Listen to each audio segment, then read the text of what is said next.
Catherine, tu travailles comme assistante sociale à l'hôpital de Bourgoin, tu habites Servenoble, et de ce point d'observation-là, tu as remarqué que le Covid avait eu un certain nombre de conséquences extrêmement dramatiques sur les familles villardes. Oui, c'est évident que cette crise, qui est inédite, a eu des répercussions importantes auprès des Villards et des Villardes. Le confinement, d'une part, moi j'habite, comme tu le disais, hein, à Servenoble.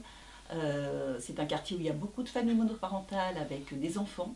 Les parents ont dû gérer le quotidien des enfants, à savoir, bah oui, les douches, hein, le quotidien, mais aussi les devoirs, les activités pour occuper les enfants toute la journée. Donc, chapeau à eux, parce que je trouve qu'ils ont fait vraiment, ils ont respecté les gestes barrières. Donc, vraiment, j'ai pas croisé d'enfants dans le quartier. Ça a été quand même une période très compliquée. Alors ça, c'est du point de vue des familles. Au niveau psychologique, ça a été compliqué aussi. Parce que bah, du coup, le confinement, ah oui, on ne se voit pas, on ne peut pas avoir d'échanges.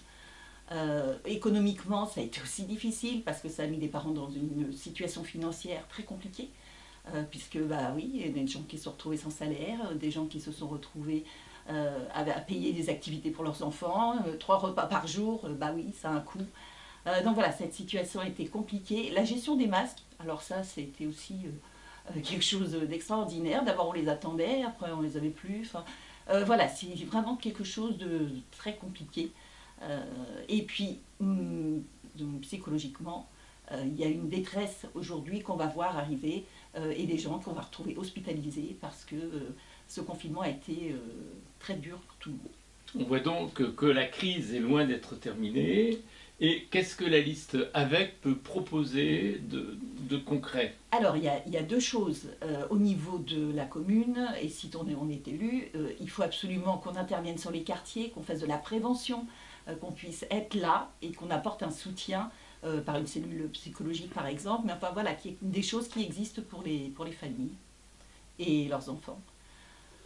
Et puis, si on est élu, et bien effectivement, à la CAPI, ce sera aussi réorganiser les transports de bus, parce que là, pour aller sur l'hôpital ou pour aller à l'ESMPI, eh ben, il faut 2 bus à partir de Villefontaine. Donc voilà, il y a tout un tas de choses à réorganiser. La gestion des masques aussi, ben voilà, en amont, on pourra aussi organiser les stocks et que ça se passe au mieux.